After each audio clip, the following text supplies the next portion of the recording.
It's October, which means it's Cybersecurity Awareness Month. We've teamed up with Hoxhunt to put together a series of short videos as part of their Toolkit. It's free and it's available to you to download and use. In there are videos from Dr. Jessica Barker, from us, email templates, and instructions of how to use all this great information. You can get it at hoxhunt.com/CAM-toolkit. That's HOXHUNT.com/CAM-toolkit. Or follow Hoxhunt on LinkedIn to keep up with the latest cyber trends. You're tuned in to the Awareness Angle, the show where we cut through the cyber noise and get straight to what matters, the scams, slip-ups, and stories you actually need to know. All views are our own, not of our employers, and I'm Matt Davis, here as always with Luke Pettigrew. Hello, Luke. Hey, Ant. Hey, everyone. How you doing? Yeah, well, thank you. Yeah, how are you? I'm good. How's your week been? Yeah, not too bad. So obviously, again, as I mentioned last week, it's a busy time for awareness people and, well, InfoSec in general with Cybersecurity Awareness Month. But yeah, not too bad. Somewhat prepared. Good. So it's not too last minute. How about you? Yeah. My week's been busy. I went open to work on LinkedIn last Friday. So it's been an interesting week. Lots of people reaching out. And it's been really, really good. Actually, I don't have any work lined up. I am waiting to see what lands. So I've got a notice period to work. But so it's interesting. The people that have reached out and the conversations I'm having have been really interesting. Some very obvious scams as well, which I'll get to later in the show. The kind of thing you'd only find if you went open to work on LinkedIn. But we'll get to that when we get to the topic section at the end. So if you're interested in what I found out when I went open to work on LinkedIn, skip forward to the topic section or just listen to the whole show and you'll find out. Yeah. But yeah, it's interesting. So if anyone's got any exciting opportunities for me, give us a shout. Let's have a chat. Let's talk. Something interesting would be cool. Anyway, that's enough of me selling myself. A quick reminder, please subscribe to our newsletter. Over 850 people get the newsletter on LinkedIn. There's a bunch more that get it on email as well.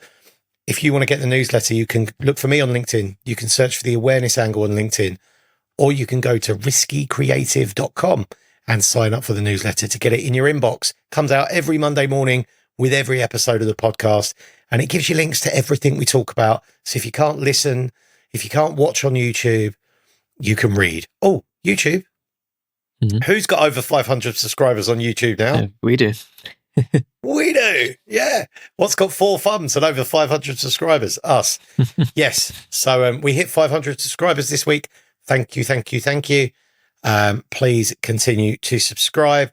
I've been really rubbish putting the additional content on TikTok and Instagram the past couple of weeks as well because I've been busy, but there's going to be some more of that now. The stuff we use to make it is a bit easier. So yes, at Risky Creative on YouTube, at Risky Creative on Instagram, and I am at InfoSecAnt on TikTok. Right. Episode 55. Should we do it? Yeah, let's go to the news. Here's the news. Oh, I'll take the first one. You can kick off tonight. Go on. So yeah, this one is Microsoft and Steam take action as Unity vulnerability puts games at risk. So yeah, this one is a flaw that leads to local code execution, allowing attackers to access confidential information on devices running Unity-built applications. Just for reference, yeah, Unity is like a game engine creator thing. And obviously, yeah. It's the thing people use to make the games. Yeah. Kind of. One of them, obviously, there's different ones. And then, this one has a CVSS score of 8.4. Something to do with defects with command line arguments through which Unity can load and execute arbitrary code. And yeah, as of this, it seems like there is patches and stuff, but developers need to obviously update their builds and get those out there to the people that are using their applications and games built with that. So local code execution obviously means that a third party can run malicious stuff on your device without your permission. Mm-hmm. That's remote coding. They can remotely execute code. Yeah. Does this mean that any game built with this vulnerable version needs to be patched? So are we going to see a massive game updates coming down the line in like Steam and Xbox Store and stuff, or do we know that? Or is it just any future that it talks here about Unity's published some recommendations. So they've warned developers around if their game is built with Unity 2017.1 and later, when this is for Android, Windows, Mac OS, Linux, they're impacted. Yeah. Microsoft have said that they're looking at identifying affected platforms and added detection rules to Microsoft Defender, which you'd hope people would leave enabled on their machines, but I know some people turn it off and use third-party ones, but you'd think they would pick those up as well. But they seem to have said that if you know that you have a installed game and it hasn't been patched, you should probably uninstall it until it has been, which is quite big. Okay. Not sure anyone's going to follow that, but it's wise advice. But people are going to be concerned about losing save game data and stuff like that. Like someone sunk. I saw a post the other day that someone had sunk like 4,000 hours into Red Dead Redemption 2 or something like that, and it was like, if you've sunk 4,000 hours, most people probably will accept the risk, right? I don't want to lose my 4,000 hours. I'm going to keep the game. It's but yeah. So I mean, it's what. Yeah. There's it even says actually here that Steam, made by Valve, have updated the Steam client to block launching of the games that contain this issue. Developers need to update their games, which I imagine they would have done by now if people can't play them. Yeah. Wow. But yeah, there's various information there, and that's pretty much that one. Yeah. I mean, the bigger games companies, it probably won't be that much of a burden for them to roll out a patch, but smaller developers, may struggle. This is going to push deliveries of further updates back. But the importance of patching, people, at any time. Yeah, you definitely must install your patches. Patch your people. Right. I'll move on with the next one. And this is a bunch of AI related stories that we're going to roll into one. So last week, obviously, we discussed the launch of Sora 2. Yeah. Which Sora, if anyone doesn't know, Sora is OpenAI's text to video AI creation tool. So I read just before we hit record that the Sora app on iOS is now the fastest downloaded app ever, overtaking ChatGPT when ChatGPT launched. Wow. So OpenAI have now got the number 1 and number 2 for the fastest downloads ever, which is so a huge amount of people are downloading this. And this is where you give it a text prompt, 2 podcast hosts sat lonely in rooms, staring off to the side of the screen, and then it'll create a 10-second video of that, essentially. And now MrBeast has spoken up. He's obviously the world's biggest YouTuber. And he says he's genuinely worried about what AI means for content creators. Because OpenAI's Sora, Google's VO, which we spoke about ages ago with the amazing Sailor video, they're now able to generate full videos from really simple text prompts, as we saw last week with the figure skater with the cat on her head and the guy doing backflips on the paddleboard, which looked real. MrBeast's concern isn't about his own channel, because his videos rely on big spectacles and, they cost lots of money to make. But he's worried about the smaller content creators and what they do when AI can churn out endless polished content at almost no cost. So he's really concerned about this. There's obviously the concern around deepfakes and genuine content. And indeed, one of the other articles we saw this week was that Robin Williams, the actor, comedian who sadly committed suicide a few years ago, his daughter pleads for people to stop sending AI videos of her dad to her. Like, she can make her own. Yeah. But people are apparently making videos and going, oh, look, it's an amazing video of your dad. And it's like, yeah, okay.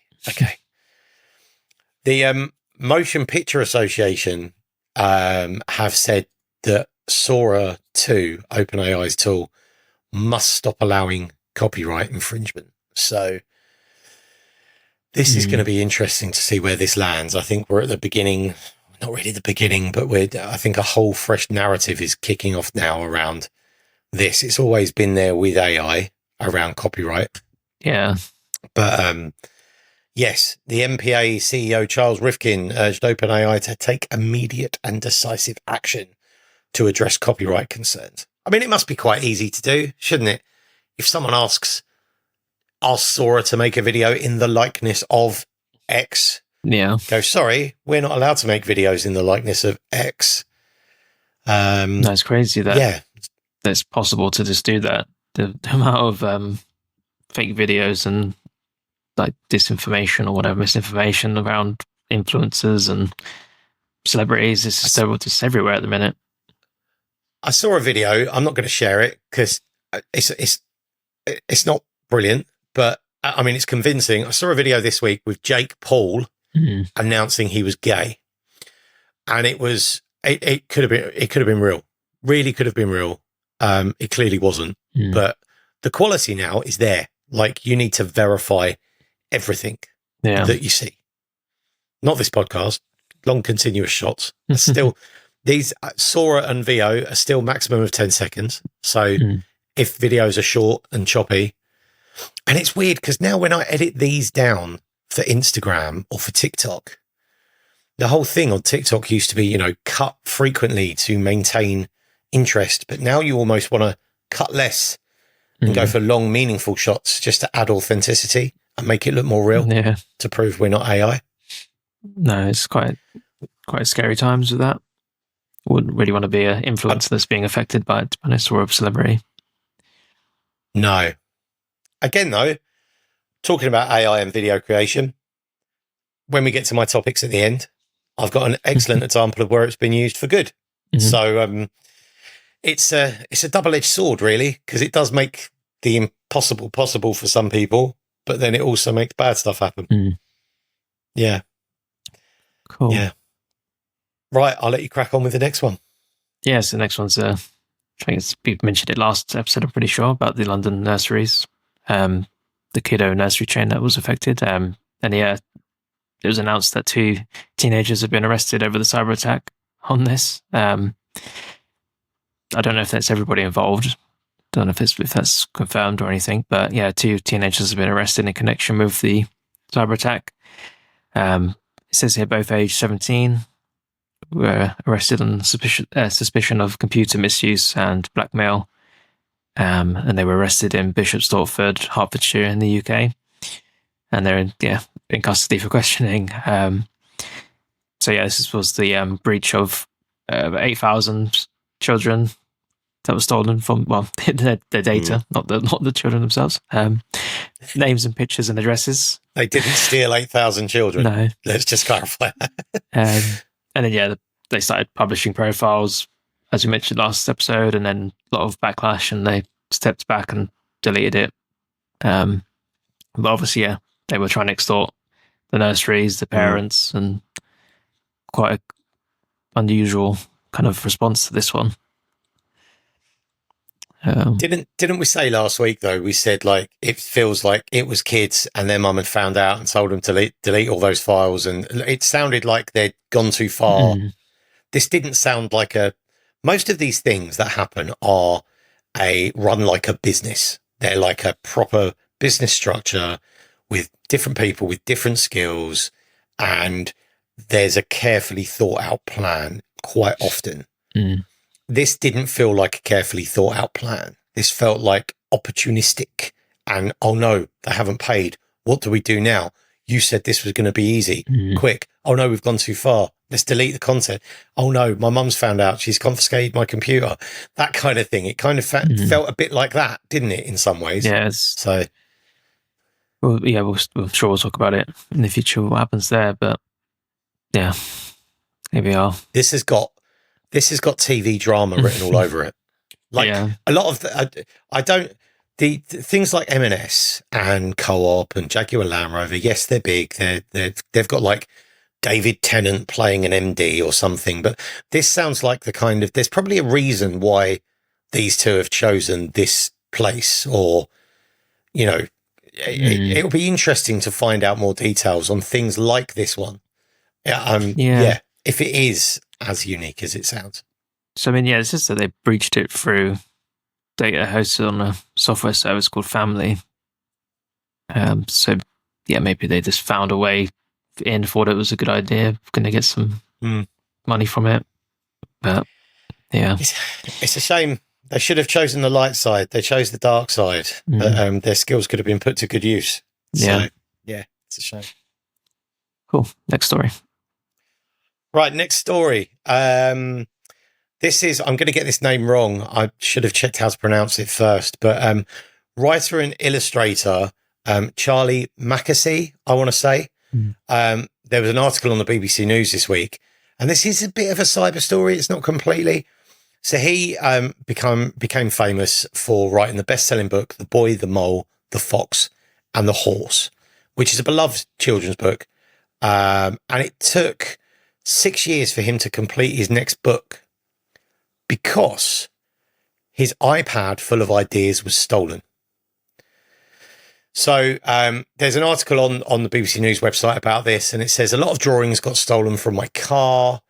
I started doing rough drawings and writing situations for the book on an iPad because it was easier.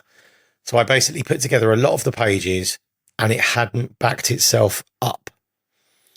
So he ran into the Co-op to get some snacks and chatted to Jen, who works there. Came back out again. He hadn't locked the car.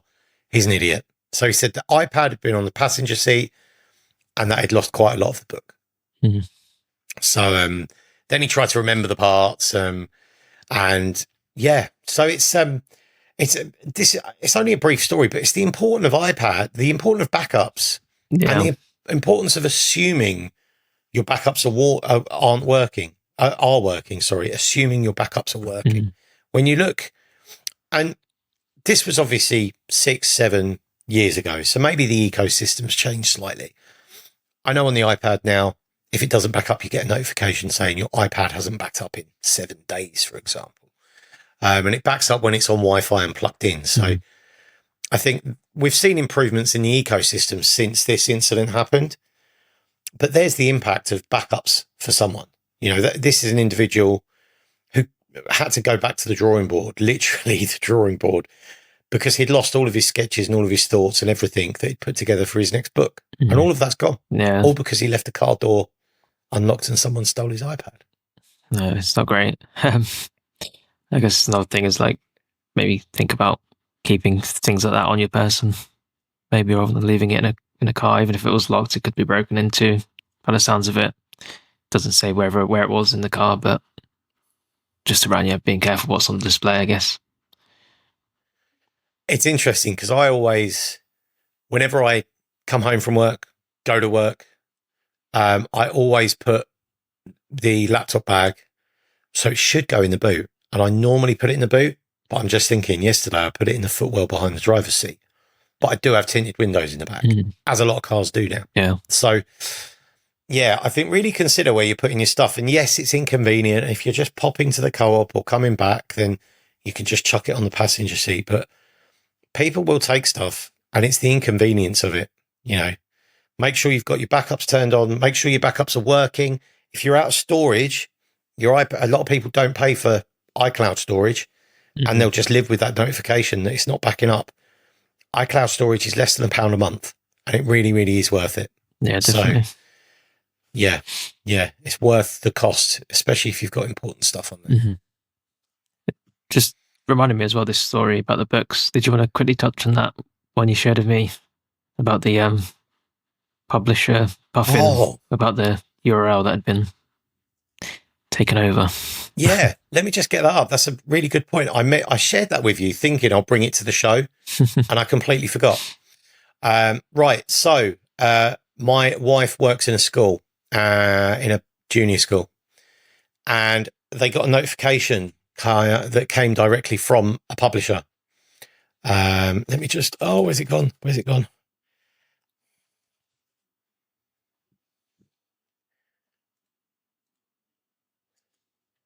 Bear with, it will come up. It was from Puffin, wasn't it? Yeah. Should There's just place and hold. I've got it. Yeah. I've got it. Okay, so the school sent this out as a notification to all parents, and this basically says, we've received the following information this morning.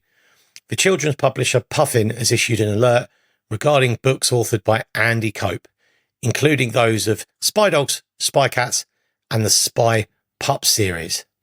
Now, if you're wondering why they've done this, I've actually just found an article, and I wonder if this is local. I've just found an article. So Herts County Council issued a warning to schools this week following the discovery of a link in the children's book. So the children's book has a link that was meant to take you to the author's website. But according to a joint statement from Mr. Cope, the author, and the publisher Puffin, an unconnected third party has taken control of his domain name and was using it to display a different website that contained inappropriate adult content. That's so bad. Yeah.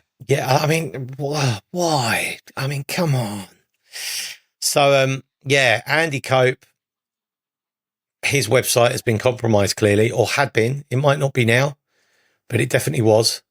Actually, it looks to be fine now. So maybe it's been recovered. But yeah, temporarily, that website was down and had been displaying content that you wouldn't want kids to view. So it's, I mean, there's a message there about domain safety and stuff. Yeah. There's using links, and you could potentially use like a short link that could be compromised and stuff like that. We've talked about third-party link redirection services weeks ago when we talked about QR codes. There was someone who had a QR code and their QR code had stopped working, and it was because they'd just used the third-party service. But also when you buy a domain, you get domain privacy and domain extended privacy, which gives you some extra safety. I don't know what's happened here. It could be that they found a vulnerability in WordPress, for example. Could be anything. But if you're dealing with kids, it's even more important to be careful. Yeah, it's pretty damaging for everybody involved. Yeah. So, Hertfordshire County Council sent a message out to all schools, and all the schools recommended to remove the books from shelves, and sent an email out telling parents not to let their kids go there. But it does look like it's fixed now, so that's good. Cool. Right, next one. Yes, so the next one we have is Discord, which is the communication platform that's popular with gamers, and now it's being used by all sorts of people to build communities on, I guess, to chat on. They disclosed a data breach. Our Discord is coming. It's not out. It's not available yet, but our Discord, hopefully will be coming. You'll thank us for not have launched it already. Oh, yeah, true. So, they disclosed a data breach after hackers have supposedly stole support tickets. And apparently, from here, they've stolen partial payment information, personal identifiable data, names, and most importantly, government IDs. And this is after a compromise of a third-party customer service provider. This happened on the September 20th. I want to get a sound buzzer every time we say third party. I want us to play a sound. Yeah, I need to get like a hotkey thing. Third party. Yeah, we need to have a third party sound. So originally it was sort of mentioned that it was a limited number of users who had interacted with Discord support or trust and safety teams. And it says here that hackers demanded a ransom. The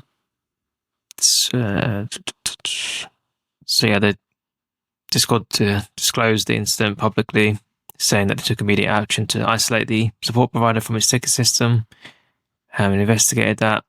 The attack appeared to be financially motivated, as they demanded a ransom from Discord in exchange for not leaking this data. And then there's another article from the BBC that says that 70,000 users may have had their IDs leaked, and that was for the age verification on Discord. Online Safety Act, anyone? Yeah. So it's not great.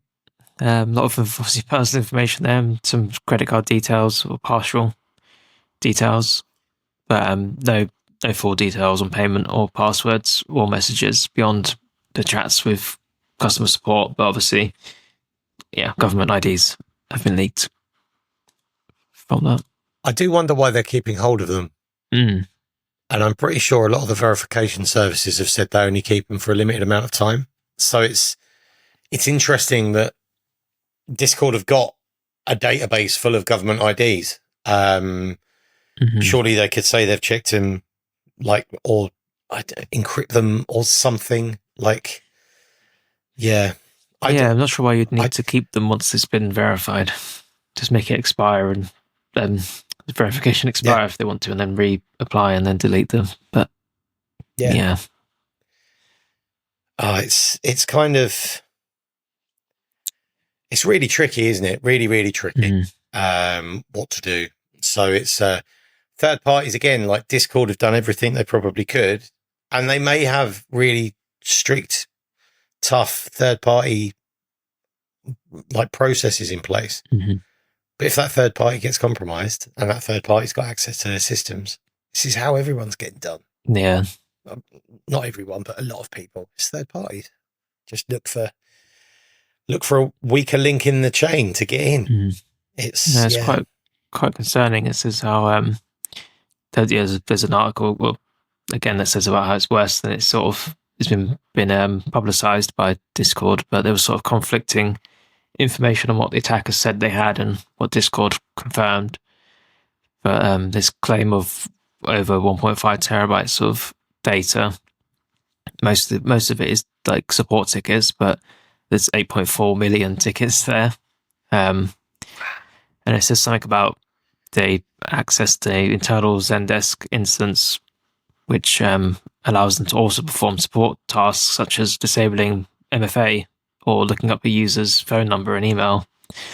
So yeah, maybe if you're a Discord user, you might want to just reset your passwords or make sure you've got a secure password and check your MFA is still enabled. Yeah. This is the worrying thing as well. Like, you don't know how long they've been in there quite often. And then even when you know they've been in there, you don't really know if you've got them out. And this is kind of part of the problem, isn't it? Like, this is why some companies choose to rebuild rather than recover, because you'll always have that niggling feeling like, what if they're still in? Maybe this is the problem with JLR. Maybe, I don't know, but maybe they never left. JLR had a breach earlier and had a cyber incident earlier in the year. They've had one again September the 1st. Yeah, it's tricky, really tricky. So yeah, Discord, like, check your accounts, check your account security, check your device is signed in, check your password and MFA. Yeah. I don't know. Like, it's really easy to try. Again, it's really easy to try and blame Discord for this, but all right, it's interesting why they've kept hold of all this government ID. Maybe they've got a reason. Maybe they had to. I don't know. But, it's not necessarily their fault right now that this has happened. No, yeah. Right, I'll move on to the next one. DraftKings. So here in the UK, we don't have DraftKings, I don't believe, but DraftKings they're a online betting giant, sports betting giant. So yeah, they've disclosed a credential stuffing incident. Oh God, credential stuffing, something you don't really hear much of now. But this credential stuffing incident allowed attackers to briefly access customer accounts using reused passwords stolen from other sites. The company confirmed that no internal systems were breached and fewer than 30 accounts were directly affected, with no financial losses reported. However, attackers were able to view personal data such as names, contact details, and partial payment information like last 4 digits, that kind of thing. So DraftKings have been in in a problem before. 2022, they had 68,000 accounts compromised. So if you're a DraftKings user, you will have had a password reset enforced upon you, and you will be urged to enable multi-factor authentication. Make it mandatory and stop reusing passwords. Use a password manager. Easier said than done, I know, but this is why unique passwords are really important. This is a great story to tell to your people if you are an awareness professional, especially over in the States. Everybody will know DraftKings. They advertise everywhere. And password reuse. It wouldn't happen if you had MFA and unique passwords. Yeah. So, yes, once the password's out there, it's always out there as well. So there's no getting it back. I just before we close off on the news, I thought I haven't really prepared anything for this, but it dawned on me. Salesforce, the deadline for their ransom demand is the day we're recording this. So we'll probably talk about it next week. Yeah. But Scattered Lapsus Hunters, they have released. This is dated today? No, yesterday. So there's a dark web leak site on Tor Onion browser that contains 36 victims, which they say is a partial extract of the 1.5 billion records from 760 companies. So yeah, Salesforce are refusing to pay. So it'll be interesting to see what happens. Yes, but you'll have to tune into next week's episode when it'll be a week and a couple of days old. Yeah. But we'll probably talk about it then. That's the news. Cool. Right. Awareness. Just quickly, haven't got loads on this. I just wanted to mention two things. HuFiCon, which we've mentioned before. HuFiCon is in Cologne at the beginning of November, and it's the Human Firewall Conference hosted by SoSafe. I'm going. I'm actually going to be contributing to one of the presentations now. So I will be presenting at HuFiCon, Awesome. I believe, unless something goes wrong between now and then. So if you can get yourself to Cologne early in November, then get yourself out there. If you're in Europe, it's really cheap to get to. From here in the UK, to get out to Cologne and stay for 2 nights is costing me less than £200. Well, yeah. So it's going to be great. I'm really looking forward to it. I've never been to Cologne before. And the event looks amazing. Like, the venue looks incredible. The lineup is incredible. If you're an F1 fan, Ralph Schumacher's going to be there giving a bit of a talk. So it's a really, really good speaker lineup. The agenda's available. Get yourself to Human Firewall Conference in Cologne. Let me just confirm what the web address is. It is humanfirewallconference.com. So get yourself there. Get yourself. If you work in cyber at any level, I think sounds like it's a really open, accessible thing. So yeah, that'd be good. That does look cool. And that is on, November the 4th and 5th.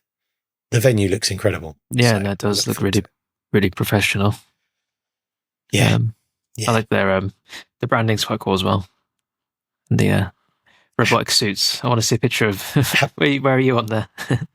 Apparently it's coming. I had to sign a thing to basically let them have my likeness. So yeah, let me just share this with the team. You can see here, meet our cyber heroes, and most of the speakers, the ones that aren't are the politicians. I kind of get that, but yeah, you can see the lineup is really, really good. I can't wait to get cyber me, which is going to be interesting. So yeah, get yourself to HuFiCon. The last bit of awareness, just quickly, is Layer 8's Who Are the Champions? Research is still underway. So just a few minutes of your time to complete a survey. The research is running throughout October. Aim is to provide insight into the global state of ambassador and champions programs, with questions like, what are the common factors that see the most successful programs? What are the challenges to champions programs, and how are organizations overcoming them? How are organizations measuring the impact of your programs? And in what ways are organizations seeing that impact play out? The research into these champions is going to be open source, but your contributions are anonymous. So really, really useful. Champions networks, bit of a game changer for cyber teams, aren't they? Yeah, definitely. Really, really good to talk to people and build a little community. Just having a community of flag wavers, people to wave your cyber flag is like awesome and spread your good word. Helps reach, doesn't it? Like engagement across the business. So. Absolutely. Yeah. The details of that will be in the newsletter. And the details of that will be in the show notes. If you want to go to it, it's Layer 8, Layer 8, the number champions.scoreapp.com. Layer 8 champions.scoreapp.com. Right. Let's move on to a couple of topics now. I've got a couple, and I see you've got a couple. That is last week's topic. Let's go to this week's sheet. There we go. Right. I mentioned we were talking about AI video creation earlier. Mm-hmm. And I saw this post and I wanted to share it today because I thought it was really cool. So I was actually tagged in this. Let me show you. Hang on. So I'm just going to get this up on the screen. I'll talk you through it if you're listening and you're not watching. But if you are listening and you want to see this, get yourself to YouTube and you can catch this video in full on YouTube. So here on LinkedIn, you can see this is by Swati Gupta and it says day 5, weak password and its negative impact. So this is the story of Tom, aka Tom Johnson. He received a letter in his mailbox and the letter said that his information had been lost in a data breach. While he signed up for credit monitoring, he didn't change his password. Huge mistake. But what was the biggest mistake Tom committed? Not one. Tom committed numerous mistakes, but the few that stood out include he chose one of the weakest passwords. He had the same password for all his accounts. Despite being informed about the breach via a breach letter, he didn't change his password. Come on, Tom. 6 months later, his account was hijacked by a bad guy. And this is by Cybergirl Swati, which is called, apologies if I've pronounced your name wrong. I do apologize. But I was tagged in this because it basically said, that looks like a buff Ant Davis. Great storytelling. So I'm assuming this has all been made using generative AI. But let me just press play and you can see. This is Tom. Tom received a letter in the mailbox telling him that his info was lost in a data breach. He signed up for free credit monitoring, but didn't change his password. He used his best password for that account, his very best one. Tom uses that best password for all of his accounts. 6 months later, his social media was taken over by a bad guy. Pretending to be Tom, the bad guy scammed a few $1,000s from Tom's friends by getting them to invest in a fake cryptocurrency. Instead of having one good password, don't reuse passwords. Follow all the instructions in a data breach letter, and always change your password if you hear about a data breach and you have an account. I feel like Tom... I can see the resemblance, but definitely looks older, a lot older than you. Yeah, thank you. I really appreciate that. Yeah, very stylized. I think the video is really, really cool. I love the music, the narration, and the visual. The visual style is awesome. I think it's great. So I'm guessing that was made using. It looks like it's been made using generative AI, doesn't it? Definitely, yeah. Guess. Yeah, but it's great, and it's like we go back to just 3 or 4 years ago when we were making content, and to make visual content that looked like that would take hours. Yeah. I think of some of the stuff we've made previously when we worked together. You'd be working long time to make stuff, and now you can just writing some stuff in Command. Things out a lot quicker and really useful for smaller teams as well, yeah. Most of us are smaller teams. Yeah. Aren't they? Those of us that are creating content like this and pushing it out in businesses, sans say typically 1 to 2, more often 1. Yeah. That was the first one. The second one, I just thought I'd share this. Someone shared this with me this week, and I'm not associated with this. This isn't an advert, but someone might find it useful. This is called HuFiCo, HuFiCo, HIFO.co. And this is essentially a search facility for companies. And I came here and I was like, security. So if I type in security, I've got cybersecurity training. And here are a list of cybersecurity training vendors. Some you'll have heard of, some you may not have heard of. So there's a list of loads of different companies here. And the great thing is you can click on these. So if I go to CyberSafe, there's not a lot in there, but it tells you a little bit about what they change do. your tab. It changed tabs. There we go. So you can see CyberSafe there. There's not a lot of info, but it can tell you what to do. If we look at one of these that looks to be a little bit more. So look, if we go to someone like Deepstrike, I don't know who Deepstrike are. There's a lot more information on them, and you can see the services that they offer. So I think companies can go here and update their own information. So if you are a vendor or you work for a security company and you want to be in on this, get yourself there, sign in, update your company details. Look, Huntress have got a little graph and stuff and a link to the website. So if you're sitting there and you're like, I don't know, I need a vendor for this, you could just Google it. But HuFiCo is there and it's got a lovely search that you can just search for your business types. That's really handy, especially like filtering by country if you needed a certain requirement or stuff like that.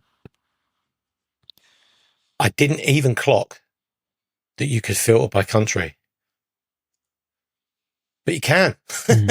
I didn't even clock that. Well spotted, Luke. Yeah. And you can, there's all different things in there. So it looks really, really cool. So, yes, get in there. If you're a vendor, update your details. If you're not on there, add yourself. Okay. One more thing I wanted to talk to you about. I want to talk to you about LinkedIn. So this week I went open to work on LinkedIn. Within seconds of my status changing to open to work, I received messages from recruiters. And I'm going to share these with you on the screen. So you can see here, this is from Stacey Isaac, Chief Human Resources Officer, Strategic HR Leader in Japan. Stacey follows me, so she followed me, and she's a Chief Human Resources Officer. I was like, oh, okay, Stacey. I scrolled down Stacey's page. I can't show you these in real time because they've been deleted. LinkedIn's cleaned up, but this is nearly a week later. Okay, it is a week later. When you scroll down, you can see here 0 followers. And what was interesting is hashtag open to work. There's one post that says hashtag open to work. And then I got another message, and this one was from Jennifer Smith, Executive Director of Recruiting Operations, Recruiters, University of Texas. She's hiring, but this banner, I clicked on the photo and that hiring is on, it's like on the photo. It's not actually the official hiring thing. Right, yeah. It wouldn't have the black circle around it if it was. But again, I looked at her profile, hashtag open to work. 0 followers. 32 minutes previously, 0 followers. Yeah. You're seeing a pattern here. And then I got another one. And this one was from Mildred Bayliss, your career partner, connecting talent with growth opportunities. 18 connections. So she's in Rio de Janeiro, Brazil. Again, I don't know why someone in Brazil would be reaching out to me. But hashtag open to work. Wow. 18 followers. So I thought I'd just share those really, really quickly to say, like, if you're open to work, you're immediately kind of desperate in some situations. You're like, oh my God, people are interested. This is where stopping, pausing, thinking, being careful is really important. So that's quite crazy. Did you use any of those hashtags yourself or just... No, I didn't. I just did a bunch of bots. And scraping. It must just be bots. Stuff. Within seconds, I got one of them. I was like, it's not even possible for you to have read my post before notifying me. So if you go open to work on LinkedIn, or if you are looking for a job on LinkedIn, please be careful and do your homework. These will turn into recruitment scams. I know Lance Spitzner from Sands has posted loads on recruitment scams. So we don't need to go into all of that now, but it'll end up with a ask for money and scraping my data and stuff like that. So don't be that desperate, ask for some clarity. Don't even ask for clarity. Look for some verify. There's no way that she's reaching out to me with 18 followers or no followers. So yeah, it's quite worrying as well. Yeah. Connections already. Was that 18 connections for 18 them or followers. For you? Oh, so that account's got 18 followers. Yeah, they're not mutual. It's not connection. No, so like anyone could follow her. So they might have a farm of accounts that just follow each other. Yeah. Yeah. That's crazy. Yeah. There you go. A little bit of info for you. Awesome. Brilliant. Okay. Have you got a couple of things? I said one thing to quickly mention. Try to quickly do that. Yeah, go on then. So there's a good few episodes ago, and I think we touched on the Instagram Maps feature that was coming out. And at the time, I think it was sort of in progress, sort of being a slowly released thing, which I think some influencers and people at the time had some sort of, they say here on this news article, confusion and backlash about it, because people believed that their location was being shared on this new Instagram map by default. Obviously, lots of privacy risks and stalking and doxing and stuff like that. But now, it seems to be rolling out pretty globally by the looks of it. I saw it myself in the UK on the app, popped up the other day saying, do you want to turn maps on? I saw that too. Because thankfully it is. I saw that too. It is off by default, which is great. But yeah, obviously there may be some cases where it's on if you've maybe previously shared location, maybe something to double check if you're an Instagram user, just to have a look and check that you're not sharing your location.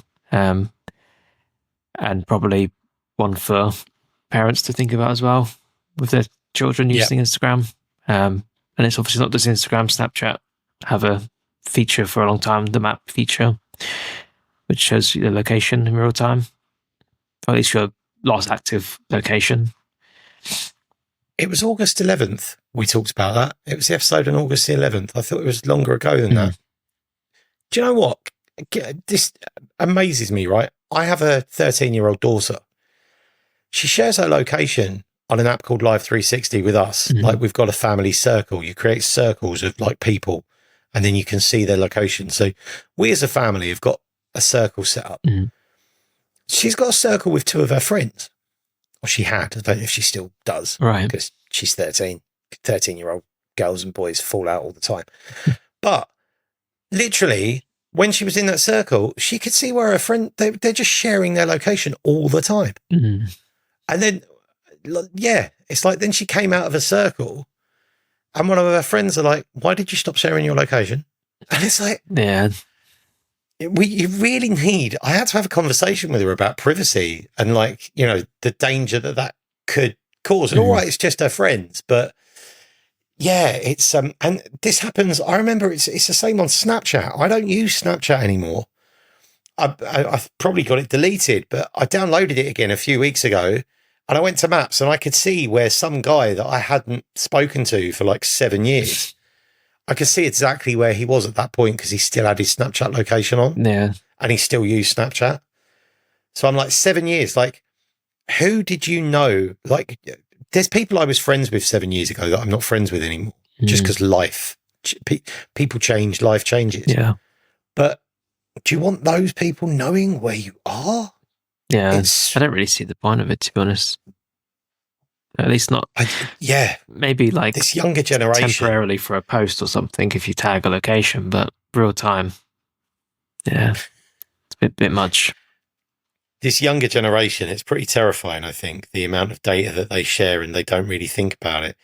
And it could be that they've got nothing to lose. They feel like they're invincible or they don't understand the consequences. But if you've got kids, you've got nieces, nephews, families, talk to them and explain the dangers of sharing your location. You don't need me to tell you the danger. If you need me to tell you the dangers of sharing a location, let us know.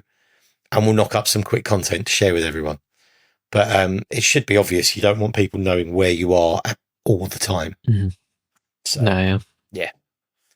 It's a good one. So you get that turned off, unless you're 13 and want to share your location with all your friends, I suppose. Yeah, maybe. Yeah. Right. I think that's all we've got today. We'll be back next week. That was episode 55. Get yourself to HuFiCon, get yourself subscribed to the newsletter, fill in the Layer 8 Champions research. And if anyone's got any decent jobs going, give me a shout if there's anything I can help you with. Yeah, that's about it, really. Cool. Awesome. Okay. Speak to you next week. Yeah, catch you later. Bye, everyone. Lovely. See you later. Bye. Bye.